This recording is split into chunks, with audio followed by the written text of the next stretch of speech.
নমস্কাৰ,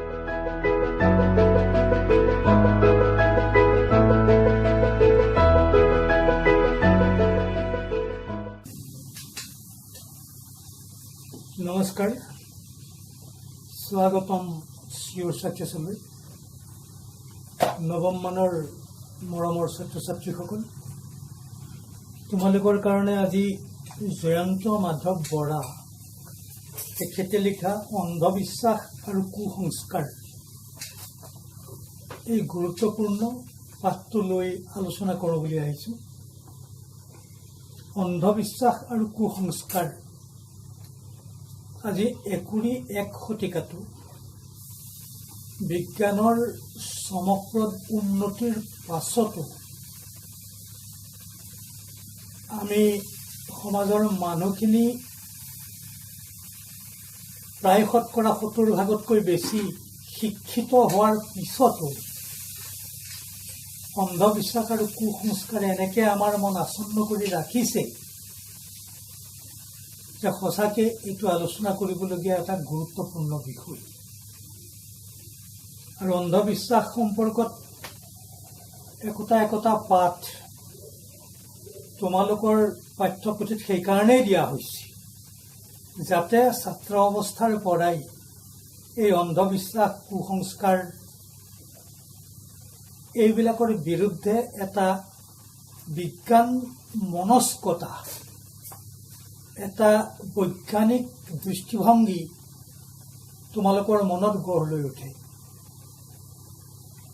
আমিবিলাকতো এতিয়া আবেলিৰ বেলি লহিয়াবলৈ গৈ আছো। আমাৰ মনত ঢেৰ আলান্ধু আছে, কিন্তু তোমালোকক যাতে সেইবিলাকৰ পৰা আঁতৰ কৰি বিজ্ঞানৰ নতুন আলোকত যাতে বস্তুবিলাক তোমালোকে চাব পাৰা, তেনেকুৱা এটা দৃষ্টিভংগী যাতে গঢ় লৈ উঠে, সেই উদ্দেশ্য ৰাখিয়েই এই পাঠ, এনেধৰণৰ পাঠবিলাক দিয়া হৈছে। গতিকে কথাটো মন কৰিবা। জয়ন্ত মাধৱ বৰা তেখেতৰ বিষয়ে কিতাপত যিখিনি আছে পঢ়ি ল'বা।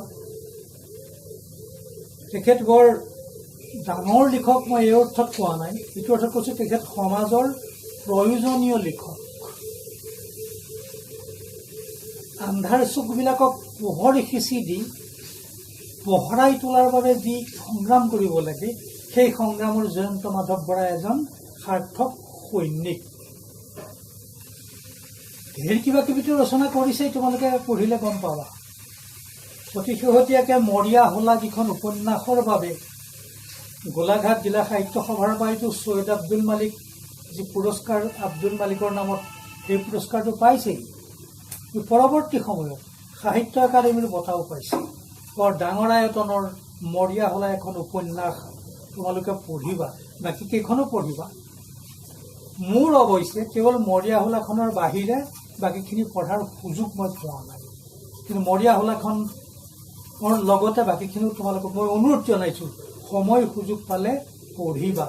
তেতিয়া গম পাবা জয়ন্ত মাধৱ বৰা সমাজৰ বাবে কিমান প্ৰয়োজনীয় লিখক। যি হওক, এতিয়া পাঠটোৰ মাজলৈ যাওঁ। যে অন্ধবিশ্বাস আৰু কুসংস্কাৰ, মই আগতেও কৈছোঁ, গোটেইখিনি মই একেবাৰে খৰচি মাৰি আলোচনাহে কৰিম, পঢ়ি নাযাওঁ।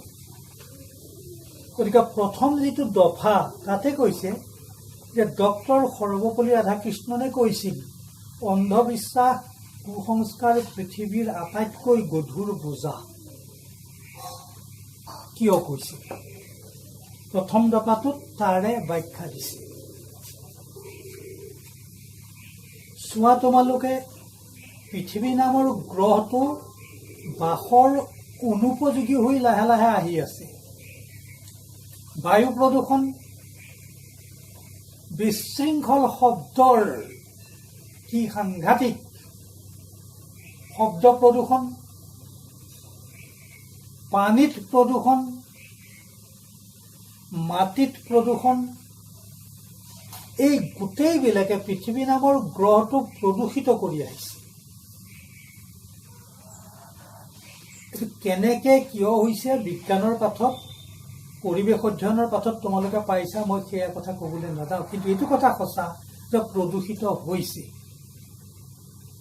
এই প্ৰদূষিত পৃথিৱীখনত বাস কৰা জীৱকুলৰ ভিতৰত শ্ৰেষ্ঠ বুলি দাবী কৰা আমাৰ মানুহৰ মনবিলাকো প্ৰদূষিত হৈছে।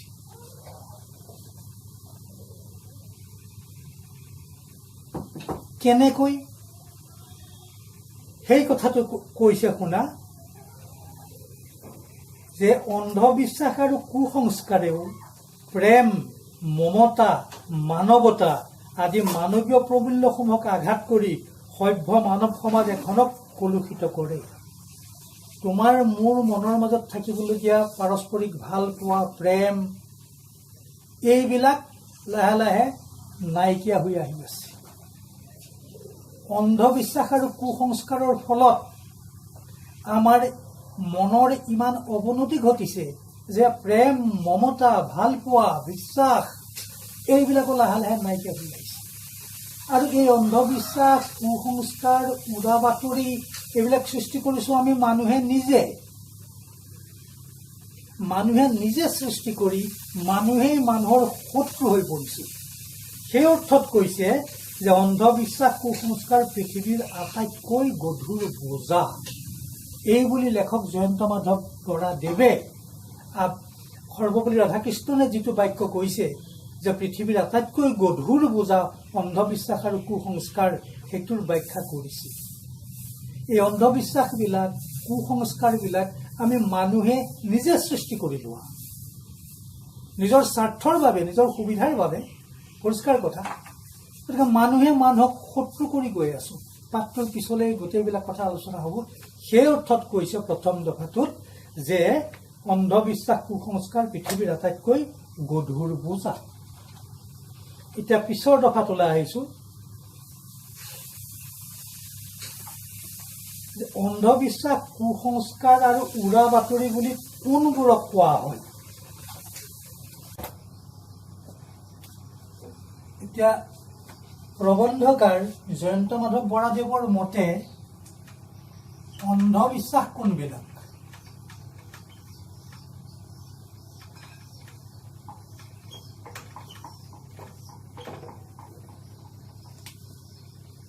যিবিলাক বিশ্বাসক যুক্তিৰে, বিজ্ঞানেৰে ব্যাখ্যা কৰিব পৰা নাযায়, প্ৰবন্ধকাৰে সেইবিলাককে অন্ধবিশ্বাস বুলি কৈছে। যিবোৰ বিশ্বাস বা ধাৰণা যুক্তিৰ ওপৰত প্ৰতিষ্ঠিত নহয়, বিজ্ঞানে যিবোৰ বিশ্বাসক, ধাৰণাক, ঘটনাক অসত্য আৰু অমূলক বুলি প্ৰতিপন্ন কৰিছে, সেইবোৰেই অন্ধবিশ্বাস। যিটো বিশ্বাসত সত্যতা নাই, যিটো বিশ্বাসক যুক্তি আৰু তথ্যৰে বিশ্লেষণ কৰিব পৰা নাযায়, যিটো ঘটনাক প্ৰশ্ন কৰি গৈ থাকিলে উত্তৰত প্ৰামাণিক সত্য এটা ওলাই নাহে, অথচ আমি বিশ্বাস কৰি আছো, সেইবিলাকে হৈছে অন্ধবিশ্বাস। গতিকে অন্ধবিশ্বাস বুলি কৈছে সেইবিলাককে বিজ্ঞানে যিবিলাক ঘটনাক অসত্য বুলি, অমূলক বুলি প্ৰমাণ কৰিছে, যিবিলাক ঘটনাক যুক্তি আৰু তথ্যৰে প্ৰতিপাদিত কৰিব পৰা নাযায়, অথচ আমি অযুক্তিকৰভাৱে, অবৈজ্ঞানিকভাৱে সেই বিশ্বাসবিলাককে আমি মানি আছো, সেইবিলাককে অন্ধবিশ্বাস বুলি কোৱা হৈছে। তাৰপিছত কুসংস্কাৰ।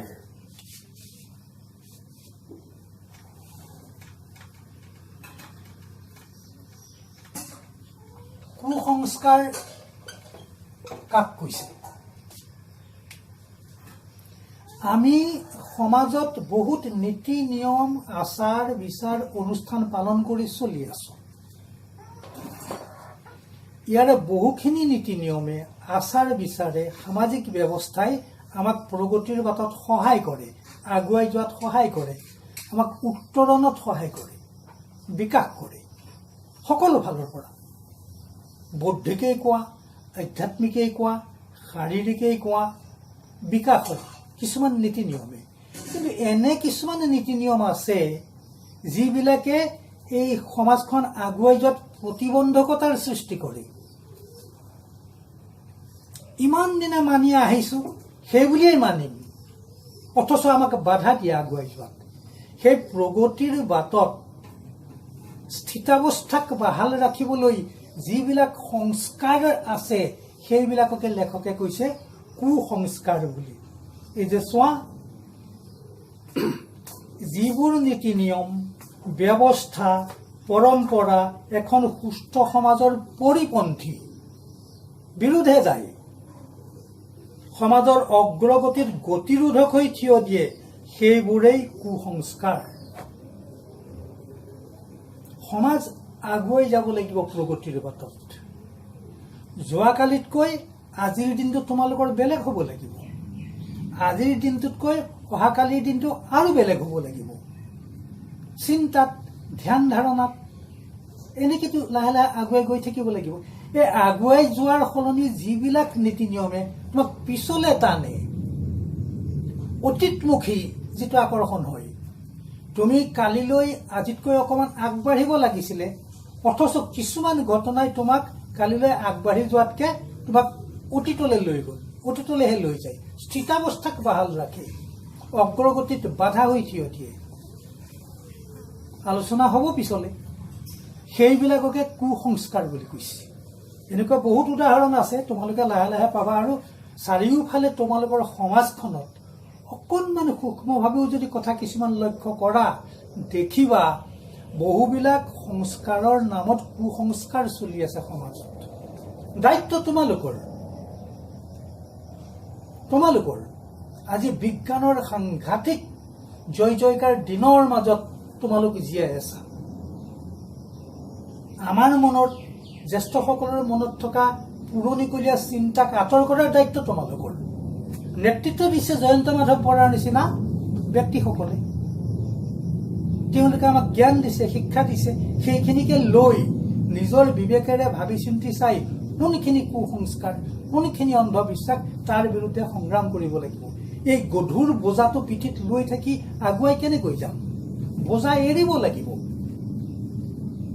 সংস্কাৰটো হৈছে এক জীৱন পদ্ধতি।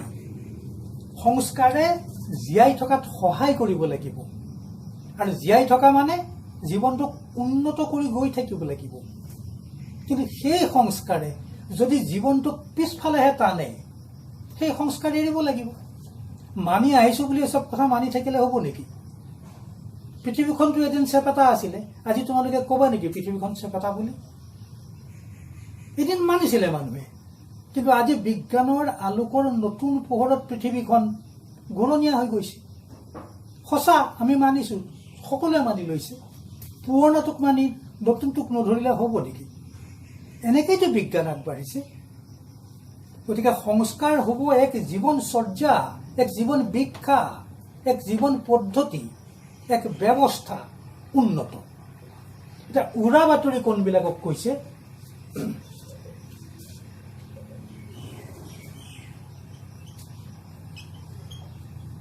উৰা বাতৰি, এইটো এটা বাতৰিয়েই, কিন্তু উৰা বাতৰি উৰি উৰি আহে। সঁচাই নে মিছাই নে যিটো খবৰ পালো ঠিক নাই। কোনোবা দুষ্ট চক্ৰৰ স্বাৰ্থন্বেষী এদলেও এই বাতৰিবিলাক প্ৰচাৰ কৰি দিয়ে। আহি যায় বতাহত উৰি উৰি খবৰবিলাক, আৰ মুখে তাৰ মুখে। যদি সোধা আপুনি নিজে কথাটো শুনিছিলেনে? নাই নাই, মই শুনা নাই, মোক অমুকে কৈছে। অনুসন্ধান কৰিবলৈ যদি তুমি যোৱা, তেওঁক যদি সোধাগে আপুনি যে অমুক কথাটো এনেকে ক'লে, এইটো আপুনি নিজে শুনিছে? নহয় নহয়, মোক সেই অমুক গাঁওখনৰ মই তাত যাওঁতে মই তাত কথাটো শুনি আহিছোঁ। দেখিবা ঘটনাৰ উৎস বিচাৰি বিচাৰি গৈ থাকিলে মূলটো নোপোৱা, ক'ৰ পৰা কেনেকে উৰি আহে গম পোৱা নাযায়। আৰু আমি সাধাৰণ মানুহবিলাকে সেই বাতৰিটো সত্যাসত্য কিমানখিনি গভীৰভাৱে বিশ্লেষণ নকৰাকে আমি বাতৰিটো মানি লওঁ। মই যেতিয়া মানি ললোঁ, মই আকৌ 10জনৰ মাজত প্ৰচাৰ কৰিলোঁ। এনেকে প্ৰচাৰ হৈ হৈ হৈ গৈ থাকে, এটা মিছা বাতৰি সঁচা হৈ যায়। মিছা কথা 1000 বাৰ ক'লে হেনো সঁচা হৈ যায়। কাৰণ কিমান বাগৰি আহিছে এইবিলাক। হিটলাৰৰ গোয়েবলছৰ নীতি বুলি কথা এটাও আছে, তাত তোমালোকে পাবা নিশ্চয়।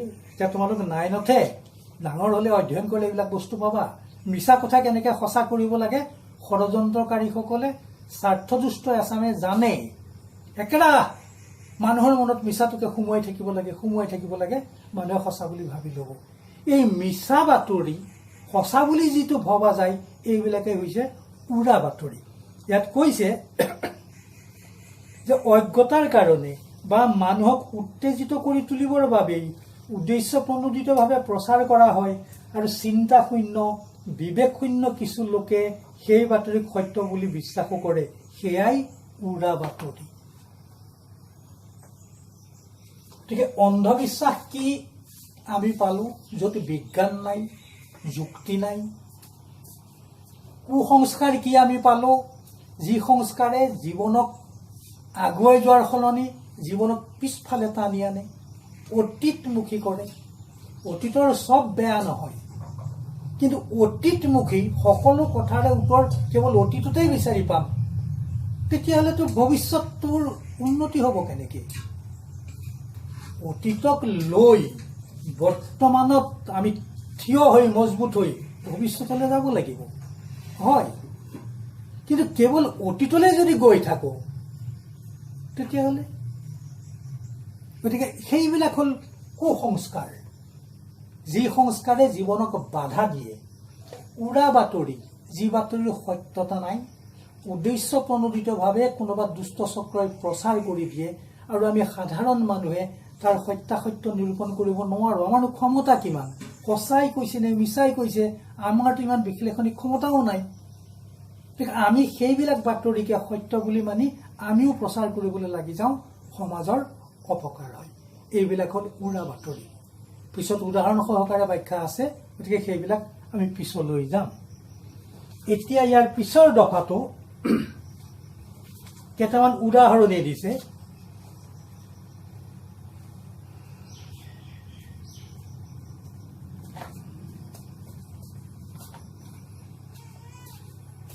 যে এতিয়া ইতিহাসৰ পাতলৈ গৈছে আমাৰ জয়ন্ত মাধৱ বৰা ডাঙৰীয়া। তোমালোকেও জানা যে 1826 চনত ইয়াণ্ডাবু সন্ধি হৈছিলে। ইংৰাজ আৰু বাৰ্মাৰ লগত। সেই ইয়াণ্ডাবু সন্ধি মতেই 1826ৰ পিছত আমাৰ অসমখনো ইংৰাজৰ হাতলৈ গুচি গ'ল। এয়া বুৰঞ্জীৰ কথা, সমাজ অধ্যয়নৰ কথা। ইয়াৰ বিষয়টো আনিছে বৰাদেৱে। শদিয়া অসমৰ, আজিও শদিয়ালৈ নাযাবা, সৎ ফুল নাখাবা। শদিয়া বহুত দূৰ। শদিয়া তেতিয়া শদিয়া প্ৰাকৃতিক পৰিৱেশ খুব ভাল নহয়, মহ দাহ বেছি, এনেও বৰষুণীয়া জেগা আমাৰ অসম। মিছনেৰীসকলে আহিছিলে শদিয়াত ধৰ্ম প্ৰচাৰ কৰিবলৈ। তাত আহি তেওঁলোক বেমাৰত পৰিল। তেওঁলোকেই নহয়, গোটেই ৰাইজ শদিয়া অঞ্চলৰ অসমৰ কলেৰাত পৰিল, মানুহ মৰি আছে। মিছনেৰীসকলে বড়ি, টেবলেট, ঔষধ, আজিকালিৰ মেডিচিন নিজেও লৈছে, ভাল হৈছে, আনকো দিয়াৰ চেষ্টা কৰিছে। কোনোবাই লৈছে, কোনোবাই লোৱা নাই। কিয় লোৱা নাই? সেইটোৱে হ'ল অন্ধবিশ্বাস। বিজ্ঞানসন্মতভাৱে অসুখ হৈছে, দেৱাই খোৱা ভাল হ'ব। কিন্তু মানুহৰ ধাৰণা যে এইবিলাক কোনোবা অপায় অমংগল, কোনোবা দেৱতাৰ কাৰণে হৈছে, তেওঁলোকক পূজা পাতল কৰিলেই ভাল হ'ব, এইবিলাক বড়ি খোৱা কিবা খোৱা খাই অমংগল কৰিব নোৱাৰি, এই চিন্তাটো মানুহবিলাকৰ মনত আহিছে। গতিকে কথাটো মন কৰিবা, এইটোৱে হৈছে অন্ধবিশ্বাসৰ এটা উদাহৰণ। যে আমি বিশ্বাস কৰিব লাগে বিজ্ঞানৰ ওপৰত, দৰৱৰ ওপৰত, বেমাৰটোৰ ওপৰতো। কলেৰা হৈছে, দৰৱ খাব লাগিব, বেমাৰটো ভাল হ'ব। তাকে নকৰি যাগ যজ্ঞ, পূজা পাতল, নাম প্ৰসংগ কিবা কিবি এসোপা কৰি থাকিলে বেমাৰটো ভাল হ'ব নেকি? বেছি হ'ব। কিন্তু নাখায়, কাৰণ এইবিলাক অপায় অমংগল হ'ব, দেৱতাই ৰোগ ধৰিব, দেৱাই খালে কিবা খালে। এইবিলাক হ'ল একোটা অন্ধবিশ্বাসৰ উদাহৰণ। আজিলৈ হ'ব দিয়া। ইয়াৰ পৰৱৰ্তী সময়ত আমি পিছত পাঠটোৰ আলোচনা কৰিম। মই পাঠটোৰ আৰম্ভণিতেই কৈছোঁ, জয়ন্ত মাধৱ বৰা সম্পৰ্কতো মই কৈছোঁ যে এইবিলাক বৰ প্ৰয়োজনীয় লিখক। সমাজক অকণমান হ'লেও পোহৰ দেখুৱাই যাব পাৰে, অকণমান আগবঢ়াই দিব পাৰে, গুৰুত্বপূৰ্ণ কথা। গতিকে সেই দৃষ্টিভংগীটো ৰাখি তোমালোকে পাঠটো পঢ়িবা, অধ্যয়ন কৰিবা। পঢ়িবলৈ মই কোৱা নাই, অধ্যয়ন কৰিবলৈ কৈছোঁ। পৰীক্ষাত নম্বৰ পোৱাটো এটা বেলেগ কথা, জীৱনৰ পৰীক্ষাত এইবিলাক বৰ দৰকাৰ। গতিকে আজিলৈ আহোঁ, শান্তিৰে থাকা, সুখেৰে থাকা। অন্ধবিশ্বাস কুসংস্কাৰৰ বিৰুদ্ধে হোৱা সংগ্ৰামখনত তোমালোকো একোজন একোজন সৈনিক হোৱা। নমস্কাৰ।